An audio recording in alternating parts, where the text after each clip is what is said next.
is interested in your well-being. നമ്മുടെ സൗകര്യമായ ജീവിതം, നമ്മുടെ സമൃദ്ധിക്ക് വേണ്ടി ദൈവം വളരെയധികം താല്പര്യമുള്ളവനാണ്. And that is why we should understand who we are in Christ. അതുകൊണ്ടാണ് ഞാൻ നിങ്ങൾ ക്രിസ്തുവിൽ നമ്മൾ ആരാണെന്ന് തിരിച്ചറിയണമെന്ന് പറയുന്നത്. And all the treasure that is in the kingdom of God is in Christ, and Christ is in us.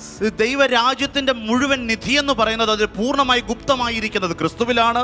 ആ ക്രിസ്തു മഹത്വത്തോടെ ഇന്ന് നിങ്ങളിലും എന്നിലുമായിരിക്കുന്നു. And the wisdom of God today is in me.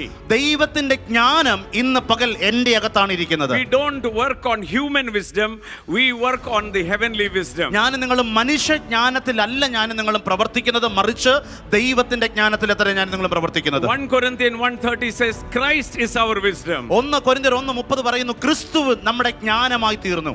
Colossians chapter 2 says all the treasure of wisdom and knowledge is hidden in Christ, and Christ is of course in us. കൊലോസ്യ ലേഖനം 2 ഇപ്രകാരം പറയുന്നു, സകല ജ്ഞാനവും സകല അറിവും ക്രിസ്തുവിൽ പൂർണ്ണമായി ഗുപ്തമായിരിക്കുന്നു. ഇന്ന് പകൽ ആ ക്രിസ്തു നമ്മുടെ അകത്തിരിക്കുന്നു. All the treasures, സകല നിധികളും, all the treasures of wisdom, സകല ജ്ഞാനത്തിന്റെ നിധികളും. hallelujah, hallelujah.